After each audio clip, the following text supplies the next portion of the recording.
Hey, what is up, guys? I'm here gonna go ahead and talk about a couple of trades that I did take today, and unfortunately, I am actually gonna be losing my green day streak. I think it's official. I'm gonna go ahead and just call it a day. And I just want to talk about basically, essentially the cost of a missed opportunity, which is the reason why I'm actually red on the day. And by the way, I'm not even red anything significant. You know, I'm not even red basically a percent in my portfolio. I'm red probably like one. I'm red like 0.4% of my totality of my portfolio. And to put that in perspective, I'm up 10% in 1 week on my portfolio, my total portfolio, not like just the positions that you put on, where it's like, oh, here you have like a $20,000 position.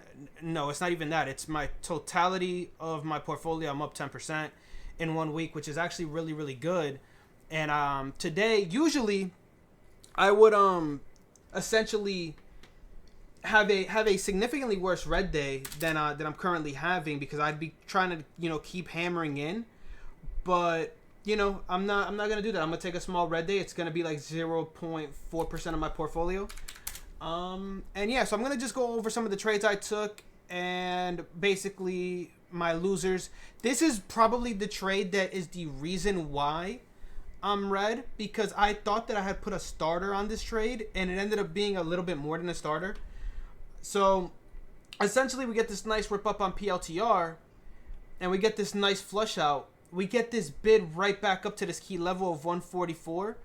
And I actually short here. Like I literally get into this position at like 143.90s, give or take. And I'm just risking the double top, or the high end of this candle here. I have this as sort of a supply area, and we get a nice little dip. It soaks VWAP, comes right back up, stops me literally to the top. Not really to the top. I think I got stopped out like right here, like 144.40 is where I got stopped out at. And I was sized in enough where it basically was a bigger than expected loss, something that I could have come back from easily had I actually taken some of these positions, which is why this is going to be titled "The Cost of Missed Opportunities." So, me unfortunately being a little bit more sized than usual on this trade actually cost me, just due to the fact that I didn't nail this one. We're gonna go to ARM. So keep in mind, I was playing for a double top essentially off of this 144. It didn't work out. I got stopped out, and then it actually ended up working in my favor. Just barely, but I mean, it worked. It would have worked if I held, but I'm not in the game to just well, let's see what happens. That's not what I'm trading for. So I took a stop there. Let's go to ARM. ARM is actually the trade that I took, and I had good size on it, but I did not trade it the way that I was supposed to. So I put a starter up here at 149.91, basically against the 20 daily SMA. We get above it. Now, this is a starter, so this is the correct way of how I'm supposed to trade this. PLTR wasn't, because I was in more than a starter. But, so we get this nice up move. I actually managed to get scaled in off this failure. And we start failing, and, we get this little bear flag type situation.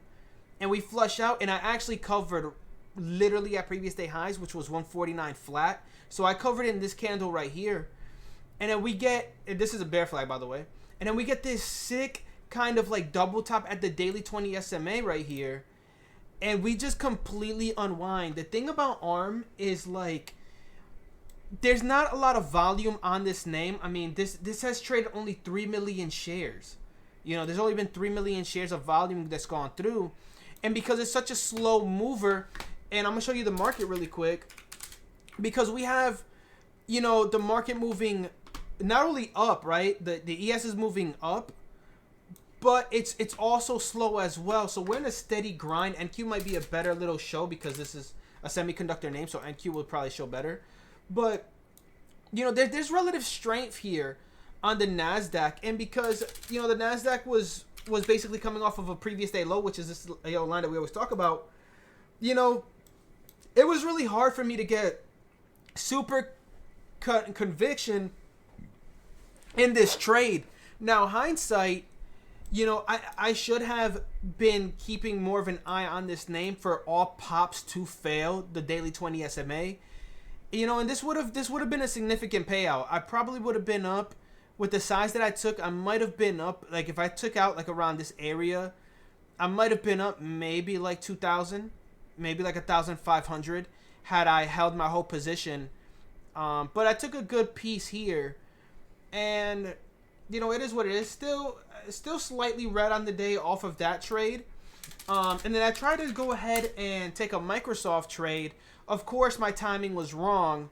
So we get this kind of up move on Microsoft. And I'm thinking, listen, we're already overextended on its daily true range, and we moved more than its ATR on the day.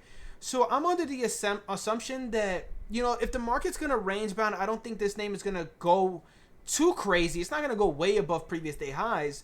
So we get this failure off previous day highs. I actually go short here because we get that, push under the EMAs that I like. And I'm just looking for just a quick tap into VWAP, or basically like somewhere around this high right here, which it actually got to. But I'm looking at basically something like this, a pullback into something in this area. And, of course my timing's wrong. We pop right back up. I stop out on this candle because I'm not going to fuck around. Like, I'm not sitting here to let this thing fail previous day highs to go back above previous day high and continuously, maybe grind up.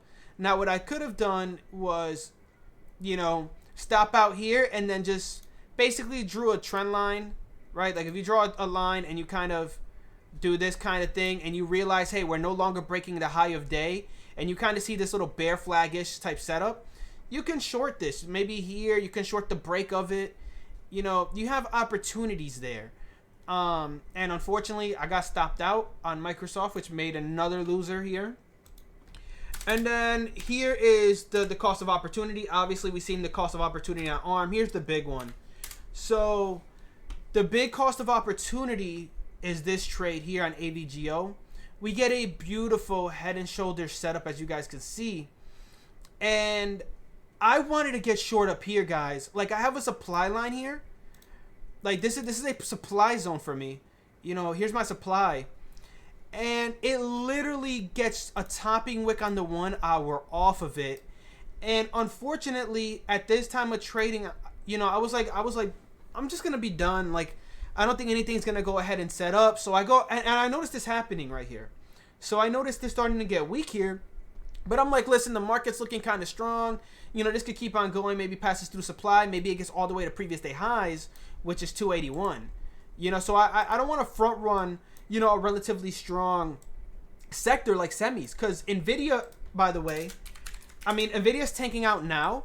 But when this was going on, NVIDIA was up here. I also took a long on NVIDIA here, just real quick. So there's a trend line here. I took the long here, and I got out right here on this candle, just for a little scalp. Nothing worth talking about, but I took a little long there. But yeah, this was the real cost of opportunity. This is an A+ setup that I missed. So we get this nice head and shoulders action, which I would 100% be shorting up here, by the way. Like, I don't care. You guys, like, I don't care. I'm really good at stopping out. If it would have got above this area right here, I would have stopped out. So I should have, but, I was like, hey, I'm going to go ahead and try to be done for the day. And me and my wife, we end up going out to breakfast. I go take a shower. I come back, and this thing is bear flagging. I draw this bear flag right before hopping in the shower. And I'm like, yeah, this is probably, it might just keep doing this and then gets over. It doesn't, like, I get out the shower, and this is just flushing out. Like, literally, as I'm getting out, and I'm sitting here yelling, no! And, obviously, hindsight shows me that, I could have got in, basically, off of the failure of pre-market highs here. I don't have to take this candle or even this candle. I can just start risking this candle for this whole thing, right? Get sized accordingly and risk this whole candle. If it gives back the whole thing, I stop out. But then you get this amazing washout, and that's not even the only opportunity on this name.